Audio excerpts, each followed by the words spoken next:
How are you? 네, fine, thank you. 다시. How are you?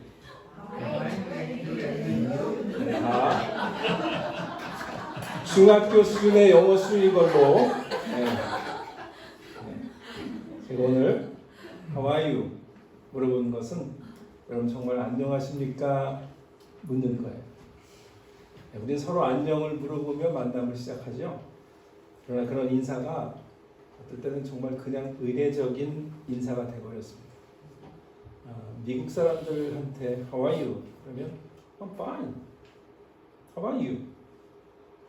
그런데 정말 우리가 그 상대방의 안녕을 묻는지 아니면 그냥 의례적인 인사를 하면서 How are you를 하고 있는지 우리는 별로 영혼 없는 답을 합니다. I'm good. I'm good. 그런데 그 사람의 삶을 들여다보면 집에서 전쟁이 일어나고 싸움이 일어나고 힘든 고난이 있는데도 우리는 밖에 나가서 누군가 How are you? I'm good. Wonderful. Great. 이렇게 말을 하고 삽니다. 여러분들은 진정으로 상대방의 안녕에 관심이 있으십니까? 내 안녕에 몰두하느라 그냥 우리가 의례적으로 묻는 것 아닌가 생각합니다. 우리는 과연 안녕한가? 평안한가? 이 안녕이라고 하는 말 한국어인데요. 이 안녕이라고 하는 말을 성경에서는 샬롬이라고 합니다. 우리 한번 인사해 볼 거예요. 샬롬. 샬롬. 우리 기독교인들 사이는 언제부터 샬롬이라는 말로 인사를 나누죠. 인사는 사실 이스라엘 사람들이 서로 인사를 나눌 때 하는 말이에요. 그래서 이스라엘 사람들의 하와이인 거죠. 샬롬. 여러분 어떠세요? 여러분 진정한 샬롬을, 안녕을, 평강을, 평화를 누리며 사십니까? 2023년을 보내면서 지난 한 해 동안 우리 삶을 돌아보면 내 가정, 내 삶은 먼저 내 자신의 삶은 어땠나? 안녕했나? 평강했나? 우리 가족의 삶은 어땠나? 진정한 평강이 있었나? 또 나와 다른 사람들과의 관계에 있어서는 진정한 평강과 평화를 누리며 살고 있었나? 그렇게 살고 한 해를 보내고 있는가? 아니면 다른 사람이 볼 때는 겉으로는 멀쩡하고 겉으로는 너무 평화로워 보이고 겉으로는 평강해 보이지만 그러나 내 마음에는 전혀 평강과 기쁨과 안식이 없는 그런 한 해는 아니었다.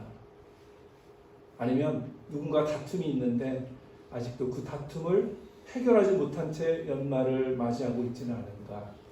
우리 자신을 이 한 해를 보내며 우리 자신에게 물어봐야 될 것 같습니다. 오늘 읽은 성경은 예수님의 탄생, 크리스마스죠.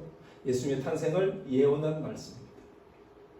지금으로부터 한 2000년 전에 예수님께서 오셨는데 이 이사야는 그것보다 한 700여 년 전, 예수님이 탄생하기 한 700여 년 전에 이사야를 통해서 한 아기가 탄생할 것이다. 그리고 그 아기는 이름이 이렇게 불릴 것이다. 4가지의 이름을 우리가 지금까지 보고 있습니다. 여러분들 기억력이 얼마나 좋으신가? 첫 번째 예수님의 이름은 놀라운 상담자. 영어로 Wonderful Counselor. 두 번째 뭐였죠? 전능하신 하나님. 영어로 Mighty God. 세 번째는 예수님의 이름이 뭐라고 불린다고요? 영존하시는 아버지. 영어로 Everlasting Father. 이제 오늘 마지막 4번째 예수님의 이름을 우리가 살펴봅니다. 평강의 왕. 영어로 Prince of Peace. 오늘 그 말씀을 함께 나누려고 합니다. 특별히 크리스마스는 평강의 왕이신 예수님께서 오신 것을 축하하는 그런 축하주일입니다. 오늘 우리는 그 4번째 이름인 평강의 왕을 함께 살펴보려고 합니다. 그러면 먼저 우리는 평강이 뭘까라는 것을 생각해 봐요. 아까 제가 평강을 성경에서 가장 정확하게 표현해주는 안녕을 성경에서 가장 정확하게 표현해주는 것이 샬롬이라고 말씀드렸습니다. 그런데 이 샬롬은 우리가 그냥 기독교인들이 그리스도인들이 서로의 안부를 묻는 정도의 의미가 아닙니다. 여러분 안녕하세요 라고 하는 정도의 안부를 묻는 것이 샬롬의 의미가 아닙니다. 성경에서 샬롬은 더 깊은 의미가 있습니다. 하나님으로만 인해서 얻어질 수 있는 평안과 평강을 말합니다. 하나님으로부터. 자, 우리 한번 따라해 볼까요? 샬롬은 하나님으로부터만 얻을 수 있는 평강과 평안이다. 샬롬은요, 이 세상이 주는 것들이 아니에요. 오직 하나님께서만 주시는 것을 샬롬이라고 합니다. 조금 더 설명할게요. 하나님은 우리를 하나님의 형상으로 지으셨죠. 하나님의 형상으로 지음받은 그 인간에게만 주어졌던 내 영혼의 깊은 기쁨과 만족한 상태, 그것을 샬롬이라고 합니다. 그러니까 태초에 에덴 동산에서 죄 짓기 전에 아담과 하와가 누렸던 기쁨과 평강과 평안, 그것을 뭐라고요? 샬롬. 그게 샬롬이에요. 하나님이 에덴 동산에 거느시면서 아담과 하와 대화하시고 아담과 하와 동행하셨던 그 죄짓기 전에 정말 완벽한 상태, 그것이 샬롬입니다. 그래서 샬롬은요, 완전한 균형을 이룬 상태를 말하기도 해요. 여러분 삶에 우리가 균형이 깨지면서부터 힘들어지는 거거든요. 내 육체적인 몸이 힘들면 균형이 깨지죠. 그러면 몸에 병이 생기면서 삶의 모든 것들이 영향을 미칩니다. 그래서 그게 밸런스가 깨지는 거예요. 또는 내가 정신적으로 너무 힘든 일을 겪으면 정신적인 밸런스가 깨집니다. 그러면 삶의 어려움들이 겪게 돼요. 내 삶의 재정적인 것들이 밸런스가 깨지면 또 그것으로 인해서 벌어지는 일들이 너무나 많습니다. 그게 우리의 삶이 정말 안녕하다라고 하는 것, 평강하다라고 하는 것은 그 모든 것이 well balanced, 그 상태를 샬롬이라고 합니다. 하나님과 함께 아담과 하와가 누렸던 그 샬롬, 그게 평강인 거예요. 그게 진짜 평강입니다. 하나님은 그래서 태초에 우리 인간에게 이 완벽한 평강과 안녕을 선물로 주셨던 거예요. 그 태초에 에덴 동산에서 아담과 이브는 하나님과의 관계에서도 진정한 샬롬이 있었고, 그리고 그 둘과의 관계에서도 진정한 샬롬이 있었던 거예요. 그래서 아담이 이브에게 뭐라 그러죠? 내 뼈 중에 뼈요, 내 살 중에 살이요라고 그렇게 고백했던 그 완벽한 관계, 하나님과의 관계에서도 완벽했던 그 관계, well balanced relationship, 그게 샬롬이었던 거예요. 그런데 문제가 생겼습니다. 인간은 바로 그 평강, the dead peace, humans have lost that peace, 그 평강을 잃어버린 거예요. 그 샬롬을 잃어버린 거예요. 그런데 이 샬롬은 왜 잃어버렸죠? 왜 잃어버렸죠? 우리가 너무나 잘 알죠. 교회에 조금만 왔다 갔다 했으면 맨날 귀에 딱지가 없게 들었던 아담의 하와의 하나님을 불순종했던 거죠. 동산나무의 가운데 있는 선과 악을 알게 하는 나무 먹지 마라. 그러나 그들이 하나님의 말씀을 불순종함으로 그 완벽한 샬롬의 상태가 깨진 거예요. 이 하나님으로만 얻을 수 있는 그 평강이 깨진 겁니다. 하나님의 형상으로 지음받았던 인간에게만 주어졌던 그 영혼의 깊은 만족과 그 상태가 깨어져 버리고. 왜요? 아담과 하와에게 뱀이, 마귀가 유혹했죠. 네가 하나님이 될 수 있어. 네 인생은 너의 것이야. 왜 하나님을 의지하려고 그래? 피곤하게. Be yourself. 여러분, 세상에서 자존감이라고 하는 말을 하죠. 거기에 self esteem인데요. 그 자존감을 얘기하는 심리학적인 어프로치가 뭐냐면 be yourself. 너의 원래 존재가 돼. 거기에는 하나님이 빠져 있어요. 그러니까 세상적으로 be yourself, 네가 너의 삶의 주인이야 라고 얘기하는 것은 세상적으로는 심리학적으로는 우리에게 자존감을 줄 수 있지만 그것은 하나님이 원하시는 삶이 아닌 거예요. 마귀가 우리에게 너 하나님 관계없이 살아도 돼. 너 하나님의 형상으로 지음받았잖아. 그러면 넌 하나님과 비슷할걸? 그 유혹에 아담과 하와가 넘어간 거예요. 그리고 그 불순종의 결과로 인해서 인간은 하나님의 놀라운 선물인 그 샬롬을 잃어버린 거예요. 그것이 오늘 우리가 사는 세상의 모습이에요. 그래서 우리가 사는 세상에는 끊임없이 전쟁이 있고 지금도 이 시간 러시아와 우크라이나가 싸우고 있죠. 이스라엘과 하마스가 싸우고 있죠. 우리가 사는 이 미국에서도 한국에서도 정치적으로 나눠져 있죠. 지역적으로 나눠져 있죠. 인종적으로 나눠져서 끊임없이 갈등과 다툼이 있는 것이 인간의 역사입니다. 구약의 이스라엘 백성들의 삶의 중심에 뭐가 있었을까요? 그들의 삶의 중심은 성전입니다. 성전은 어디 있죠? 성전이 어디 있어요? 예루살렘. 여러분 예루살렘이라고 하는 이름이 무슨 의미인 줄 아세요? 예루살렘 비슷하잖아요. 그렇죠?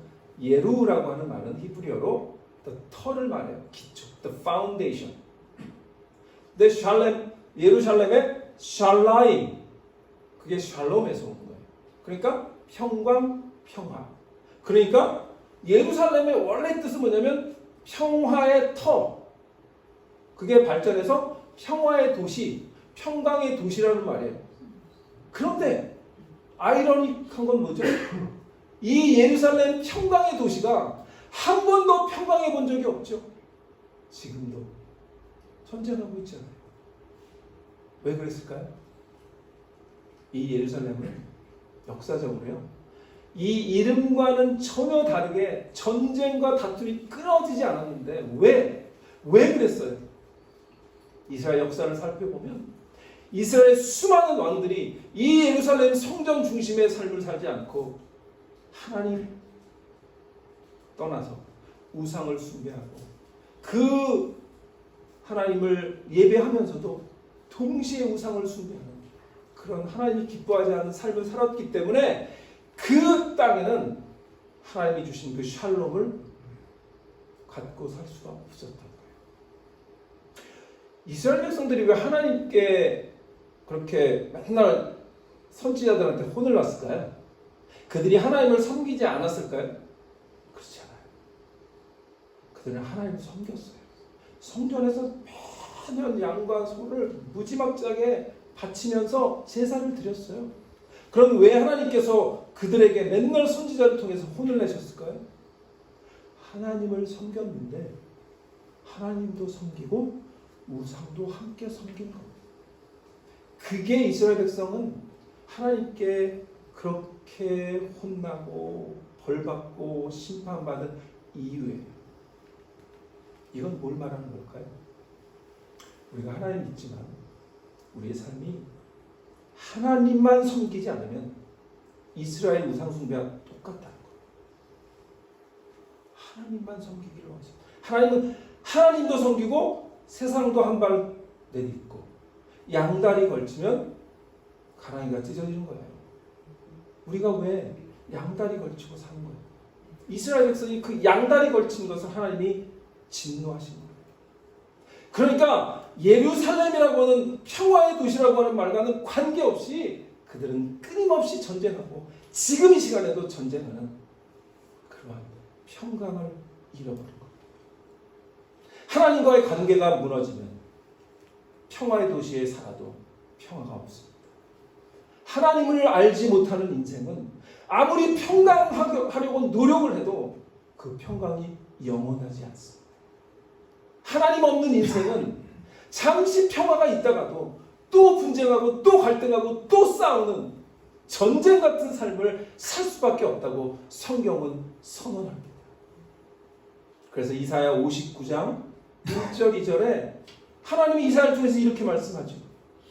여호와의 손이 짧아 구원하지 못하심도 아니고 귀가 둔하여 듣지 못하심도 아니라 오직 너의 죄악이 너희와 너의 하나님 사이를 갈라놓았고 너의 죄가 그의 얼굴을 가리워서 너에게 듣지 않으시게 함이니라. 이게 우리의 문제입니다. 하나님의 문제가 아닙니다. 우리의 죄악이 하나님과 우리 사이를 갈라놓아서 우리는 하나님 원래 주셨던 그 평강을 잃어버린 거예요. 그런데 복음이 있습니다. 이것이 성탄의 복음입니다. 예수께서 그 평강을 회복해 주셨다라고 하는 거예요. Jesus restored that peace.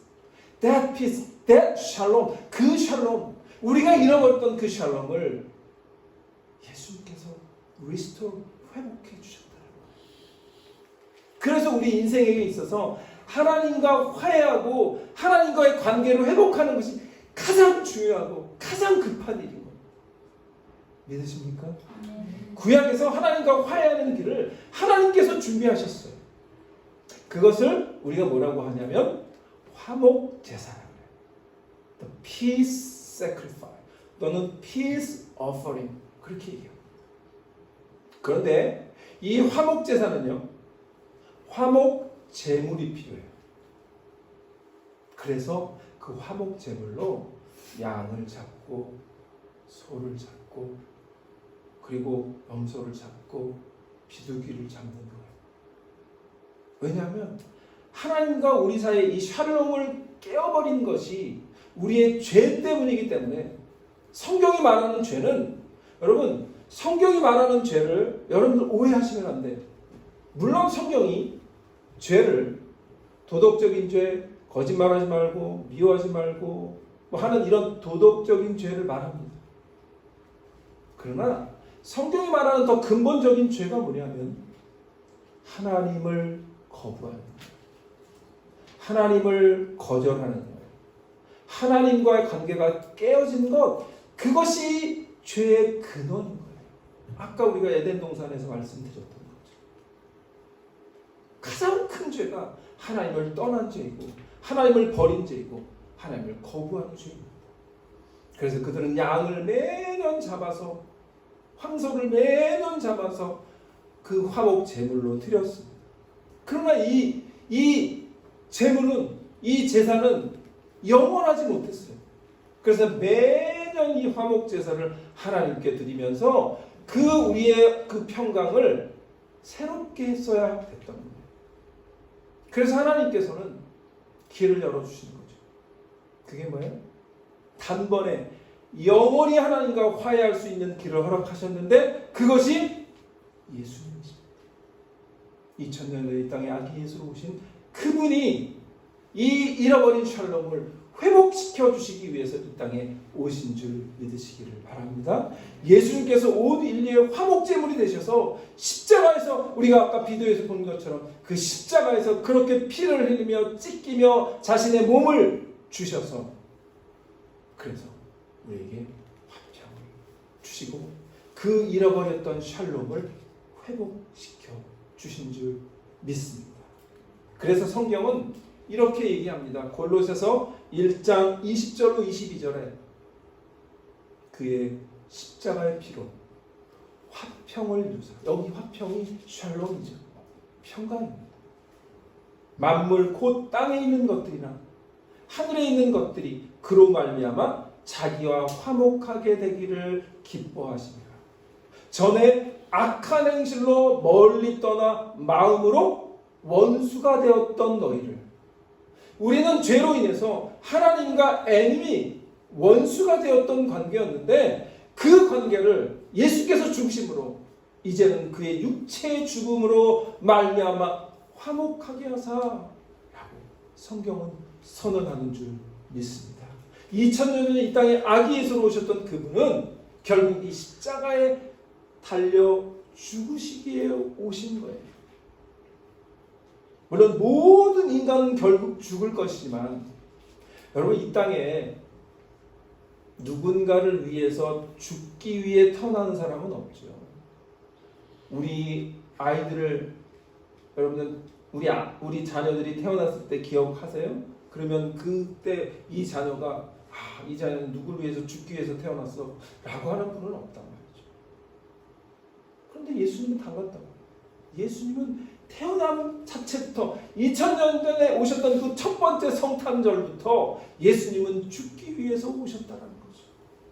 그래서 우리가 어떻게 알 수 있죠? 동방 박사들이 3가지 예물을 드렸죠. 뭐 드렸죠? 황금, 유향, 모략. 그 중에 3번째 모략이라고 하는 것이 사람이 죽으면 그 시신에 바르는 향품이에요. 그러니까 예수님은 이미 아기 예수로 오실 때부터 죽음을 위해서 오셨고, 동방 박사들도 그의 죽으심을 준비시키기 위해서 그 예물을 드린 거예요. 예수님 우리를 하나님과 화목하게 하시러 죽기 위해서 오신 분인 줄 믿으십니까? 그분을 우리가, 예수님께서 이 땅에 우리를 구원하기 위해서 죽으시기 위해서 이 땅에 오신 것이 바로 성탄의 의미예요. 우리는 그냥 성탄절 하면 크리스마스, 산타클로스, 선물, 사실은 그보다 더 깊은 의미가 있는 것 우리가 기억해야 될 줄 믿습니다. 그분의 탄생하심과 죽으심 때문에 우리가 그 샬롬을 회복한 것입니다. 아멘. 오늘 우리는 그 샬롬을 회복한 하나님의 자녀로서 그것을 기념하기 위해서 우리가 오늘 성찬식을 거행한 것이고, 아까 우리가 봤던 비디오처럼 그분의 찢기심 때문에 우리가 구원받게 된 줄 믿으시기 바랍니다. 이 화목제물이 되기 위해서 하나님이신 예수님께서 아기 예수로 이 땅에 인간의 몸을 입고 오신 거예요. 그것이 성탄의 진정한 의미입니다. 예수님 바로 우리가 잃어버리고 살고 있는 그 평강을 주기 위해 이 땅에 오셨습니다. 여러분, 진정한 평강, 아까 하와이 그 진정한 평강을 회복하기를 원하십니까? 우리는 그 평강을 회복하기 원하면 평강의 왕이신 예수님께 나와야 합니다. 평강의 왕이신 예수님께 나와야 합니다. Come to Jesus, Prince of Peace. 그분이 평강의 왕이시기 때문입니다. 여러분, 왕, 예수님은 왜 평강의 왕이라고 불렸을까요? The King, 왕은 어떠한 존재죠? 왕은 한 나라를 다스리는 존재죠. 그러니까 평강의 왕이신 예수님이 역시 이 땅에 오신 것은 평강의 왕으로 다스리기 위해서 오신 거예요. 누구를 다스려요? 나를. 여러분, 개개인을 다. 그 평강의 왕께서 왕으로 오신 건데, 그 왕은 여러분을, 개개인을 평강의 왕으로 여러분들의 삶을 다스리기를 원하셔서 그분이 십자가에 죽으시고 우리를 구원해 주는 줄 믿습니다. 세상의 왕들은 어떻죠? 칼과 무력으로 다스립니다. 전쟁으로 다스립니다. 그러나 예수님은, 평강의 왕이신 예수님은 그분의 피를 흘려서, 세상의 왕들은 다른 사람의 피를 흘려서 다스립니다. 그러나 예수님은 자신의 피를 흘려서 우리를 다스리고자 하시는 것을 믿으시기를 바랍니다. 예수님은 평화와 평강으로 다스리는 분이십니다. 그분은 세상의 왕과는 전혀 다른 그런 평강으로 우리를 다스리기 위해서 이 땅에 오신 평강의 왕이십니다. 세상의 왕은 자신의 이름과 영광을 위해 다스리지만 평강의 왕이신 예수님은 하나님의 이름과 영광을 위해 우리의 마음을 하나님께 드리는 삶을 살도록 하나님의 나라를 선포하기 위해서 오셨다는 그 사실을 이 성탄주의 마음 깊이 새기며 믿어 하나님의 복을 누리시는 여러분 되시기를 바랍니다. 그래서 예수님이 제자들에게 이 땅을 떠나시면서 기도하신 그 요한복음의 긴 본문들이 있는데, 그 중에 예수님이 이런 말씀을 하셨어요. 요한복음 14장 27절에 보면 평안을 너에게 끼치노니, 여기에 평안이 샬롬이에요. 평강이에요. 그런데 예수님이 뭐라고 그러세요? 평안을 너에게 끼치노니 곧 나의 평안을 너에게 준다. 누구의 평안? 나의, 예수님의 평안. 그래서 예수님이 재미있는 말씀을 하세요. 곧 나의 평안을 너에게 주노라. 내가 너희에게 주는 것은 세상이 주는 것과 같지 아니하니라. 너희는 마음에 근심하지도 말고 두려워하지도 말라. 그런데 예수님이 뭐라고 말씀하셨죠? 평강을, 내 평강을 준다. 그런데 그 평강은 세상이 주는 평강 샬롬과 같지 않다라고 말씀하고 계신 것을 우리가 주목해야 돼요. 예수님은 세상이 주는 평강도 인정하고 계시는 거예요. 여러분, 우리가 세상에 살면서 기쁨이 있잖아요. 세상이 주는 기쁨이 있거든요. 세상이 주는 평강과 평화가 있어요. 그럼 그거 우리가 인정하잖아요. 그런데 그 평강이 얼마나 가죠? 기쁨이 얼마나 가죠? 그 평화가 얼마나 가죠? 오래 가지 않죠.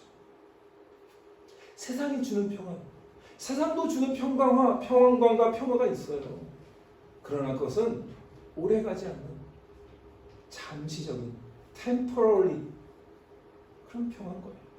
그래서 그건 진정한 평화가 아니고 거짓 평화고 거짓 평강이에요.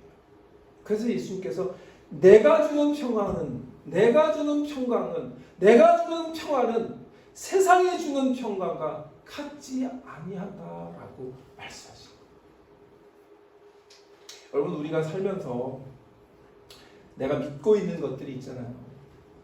내가 가지고 있는 지금 직업, job, 나에게 연봉을 얼만큼씩 갖다 주는 그 job, 또는 내가 잘 키운 우리 자녀들, 또는 우리의 남편, 우리의 아내, 또 내가 가지고 운영하는 어떤 비즈니스, 이런 것들 우리가 의지하고 살잖아요. 그것이 우리에게 기쁨도 주고 안심도 주고 평안도 주죠. 물론 그래요. 그러나 그것이 여러분 끝까지 갑니까? 어떨 때는 사업하다가 힘들기도 하고, 여러분 팬데믹 겪으면서 다 경험하셨잖아요. 다 망할 것 같은, 온 세상이 다 망할 것 같은, 그럴 때 여러분 어떠셨어요? 여전히 평강이 있으신가요? 그렇지 않아요. 그것은 어떻게 될지 모르는 평강이고 어떻게 뭘 될지 모르는 가변적인 안정이고 평안입니다.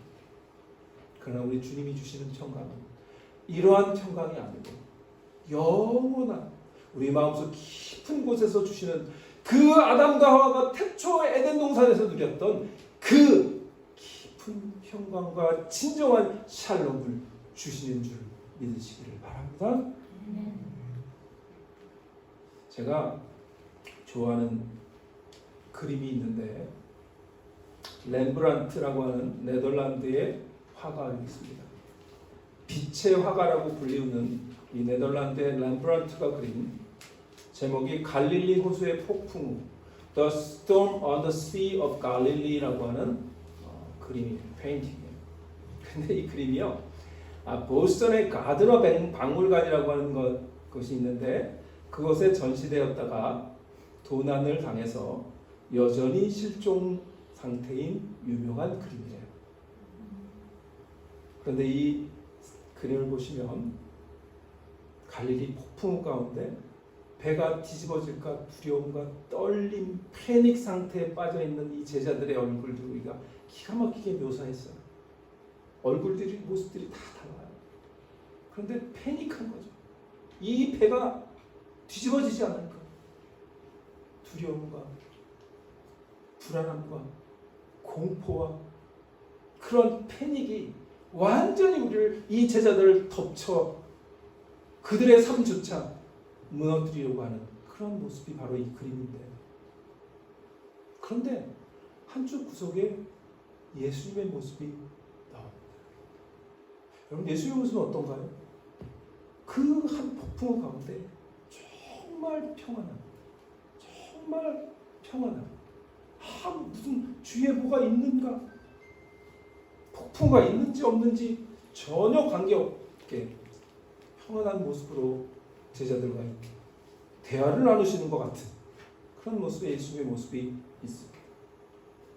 여러분, 이것이 예수님께서 원하시는, 그리고 예수님께서 약속하시는 진정한 평강과 평화의 모습이라고 저는 생각합니다. 이 세상에 아무리 주위에서 전쟁과 폭풍 같은 일들이 일어나도 예수님께서 우리의 마음에 있기 때문에 이 평강과 평안을 경험하며 살 수 있는 그 은혜를 받은 자들이 저와 여러분인 줄 믿으시기를 바랍니다. 이것이 우리의 삶에는 언제든지 인생의 폭풍과 다가옵니다. 이미 지나간 분도 있고 현재 한참 폭풍 가운데 있는 분도 있을 거고 지금은 평안해 보이지만 언젠가 이 바다를 항해하는 이 배처럼 언젠가 우리에게 인생의 폭풍과 우리에게 닥칠지 모르는 분들도 있습니다. 그 폭풍은 내 자녀의 문제일 수도 있고 내 배우자의 문제일 수도 있고 내 사업의 문제일 수도 있고 내 직장의 문제일 수도 있습니다. 또는 내 자신의 내면의 불안함, 걱정, 내 정신 상태, 내 마음가짐, 그런 폭풍일 수도 있습니다. 그 폭풍과 어떠한 종류이든 간에 그 폭풍 한가운데 우리가 예수님을 모셔드릴 때 예수님이 주시는 놀라운 평강과 평안이 찾아올 줄 믿으시기를 바랍니다. 그분이 나의 삶의 평강으로 오셔서 나의 삶을 완전히 다스리실 때 우리는 이러한 폭풍, 삶의 폭풍 한가운데 있을지라도 세상이 알 수 없는, 세상이 줄 수 없는 그런 평강과 평안을 경험하는 줄 믿으시기를 바랍니다. 이 그림처럼 평강과 평안은 아무런 어려움이 없는 잔잔한 호숫가가 있는 상태가 아닙니다. 오히려 그것은 폭풍과 휘몰아치는 바다 한가운데 떠있는 이 배처럼 우리의 삶이 어려울지라도 예수께서 우리와 함께 하신다면, 주님이 우리에게 함께 하신다면 그 폭풍 가운데도 주님이 주시는 평안 때문에 그것에 흔들리지 않고 평강을 경험하는 그런 구원의 기쁨을 누리는 그런 안정과 평강과 샬롬이 오늘 평강의 왕으로 오신 예수님을 우리가 믿을 때 얻어질 수 있는 그런 평강인 줄 믿으시기를 바랍니다. 말씀 마칩니다. 하와이. 예. 이제 다시 한번 하와이. 예. 아멘. 이제 진짜 안녕하시죠? 나의 마음과 나의 가정과 나의 삶에 진정한 안정이, 평강이 여러분 삶에 있으실 줄 믿으시기를 바랍니다. 예수님을 믿을 때, 예수님을 받아들일 때, 이것은 우리가 이미 예수를 믿는 성도들도 마찬가지예요. 예수를 믿지만 평강의 왕이신 예수님과 멀어져가지고 마음에 평강이 없는 사람이 있을 수도 있습니다. 십자가의 은혜가 식어져서 마음속에 기쁨과 평화가 없는 분도 있을 수 있어요. 그렇다면 바로 이 시간, 오늘 성탄 주일, 주님께 나와 주님을 다시 한번 맞이하시는 평강의 왕이신 예수님을 우리 마음 깊이 다시 한번 모셔드리는 그러한 성탄절이 되시기를 축원합니다. 지난 4주 동안 우리 예수님의 이름을 깊이 생각하며 말씀을 나눴습니다. 우리가 예수님께 나오면 그분은 우리의 놀라운 상담자가 되셔서 우리의 모든 인생의 고민과 문제를 들어주실 것입니다. 우리가 주님께 나오면 그분은 전능하신 하나님이 되셔서 모든 문제들을 위해 용사가 되셔서 우리를 위해 대신 싸워주실 것입니다. 그리고 이기게 하실 것입니다. 우리가 예수님께 나오면 그분은 우리의 영원하신 아버지가 되셔서 아버지와 같은 넓은 사랑으로 우리 곁에서 영원히 함께 하실 것입니다. 그리고 오늘 우리가 주님께 나오면 평강의 왕으로 우리의 삶으로 오셔서 우리의 삶을 다스리시고 세상이 줄 수 없는 진정한 평강과 평화를 주실 줄 믿습니다. 여러분, 이 세상에서 살면서 지치고 힘든 우리의 육체와 정신과 영혼에 참 평강과 평안을 샬롬을 주시는 예수님을 찬양하며 이 성탄주의를 하나님께 감사하며 축하하시는, 그래서 이 샬롬과 평강을 받으시고 또 회복하는 은혜를 누리시는 여러분이 되시기를 주님의 이름으로 축복합니다. 기도합니다.